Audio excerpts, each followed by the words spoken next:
Hey, everybody. Thank you for joining us for this ChangeNerd webcast. Today, we are speaking with Dr. April Reed. She is a business and organizational psychologist in the healthcare industry. April, thank you so much for joining us on this episode. Thank you for having me, Dr. Hampton. Absolutely. Absolutely. So today, we're talking about goals. April, but before we get into the content, tell us a little bit about yourself. Yes. So I am a business psychologist. I currently work as a organizational effectiveness consultant in a healthcare organization. I've been there for the past 5 years. Prior to that, I was an independent consultant working for Illinois Department of Transportation, CDOT, so doing a lot of organizational development and also change management for 9 years. Excellent, excellent, excellent. So with that dynamic career path, when did you first realize the importance of goals? I think even before I got into the career, they instill the importance of setting goals or having a vision when you're younger, when you're a child. Yep. It's always the question of what do you want to be when you grow up? Oh, yeah. Or if you're in school, what do you see yourself going to college at?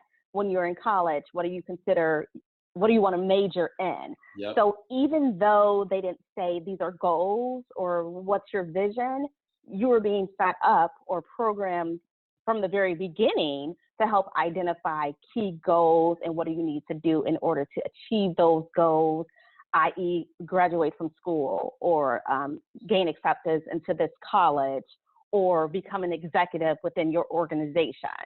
So goals have been very important since the beginning. So April, tell us the number one mistake people make with goals. The number one mistake individuals make with goal is it's not specific and it's not obtainable and it's not a metrics attached to it. So for example, if someone says, I want to lose weight, Okay, how do you want to lose weight? What's your time frame? How many pounds would you like to lose within a specific time frame? And then is that achievable? Is it realistic? So the number one mistake individuals make is not attaching a metrics to it. Yeah, no, that totally makes sense. There's a ton of frameworks out there when it comes to goals. Which one do you think is the most easiest to understand?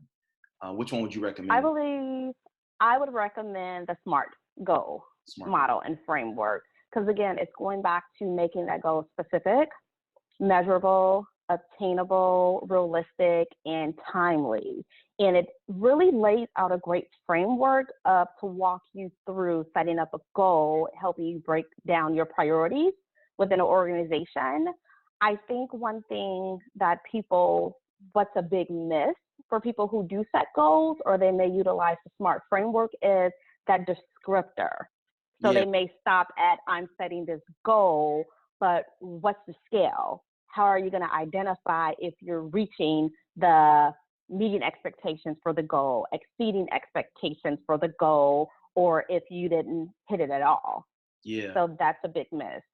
Yeah, and then there was like a recent Forbes article that talked about SMART goals specifically, and the article tried to associate it with employee happiness. What's your thought on that?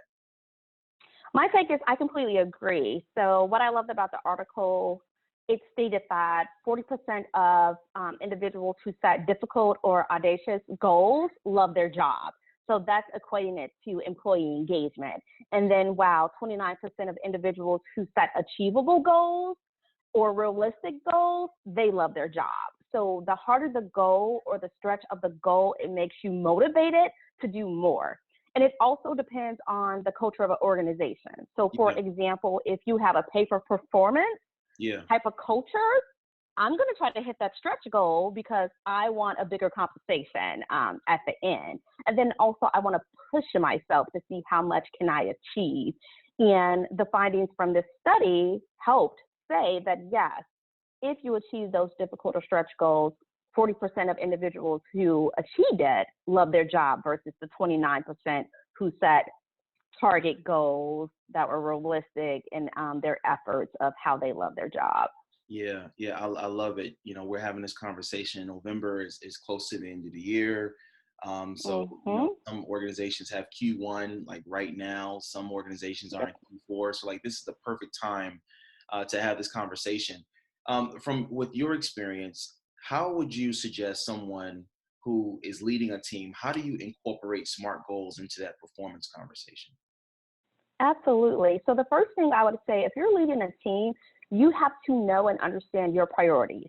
So what are your priorities within the organization? And then also, how does it align to the strategy of what's going on within the organization and how your department is going to contribute to that strategy?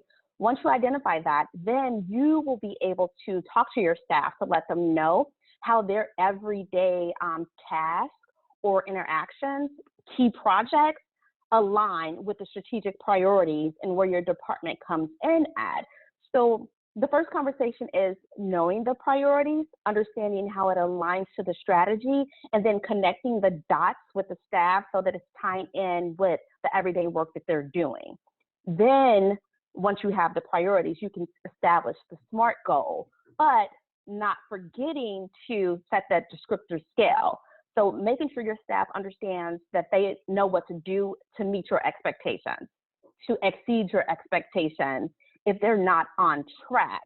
And a key thing is, once you set your goal, you have to revisit it, make it a part of your conversation, your one-on-ones, and come back to it mid-year, because some of the priorities may change within your organization, and you're going to have to adjust those goals to meet the new priorities, because some goals may not be relevant anymore due to the new priorities within the organization. So as leaders, you have to make sure you connect the dots for your staff to let them know how their job is tying into the department strategy and how it's feeding up to the organization strategy. Another thing with goals is there's two types of goals. There's process goals and there's outcome goals. Process goals basically focus on projects that tie into the strategy. So a lot of my goals focus on key projects with regards to employee engagement, recognition, talent management, and there are key projects that I work on throughout the year to help improve it. So it's develop and launch a survey by this date. How do I know I'm meeting expectations? I may have a project plan by this date. I'm identifying key stakeholders by this date. I am planning to administer the survey by this date, having results rolled out at this date. So it's key tasks in a project that help me set that process goal. With regards to outcome goals, you'll find this in finance, or a lot of projects that handle metrics.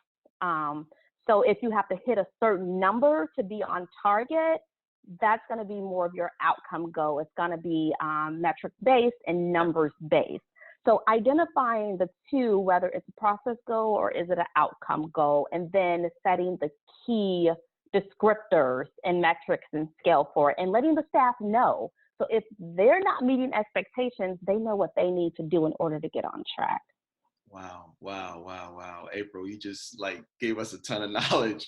I love it. I love it. I love it. I love it. So April, for those people who are in the ChangeNerd community or even on LinkedIn, how can they find you?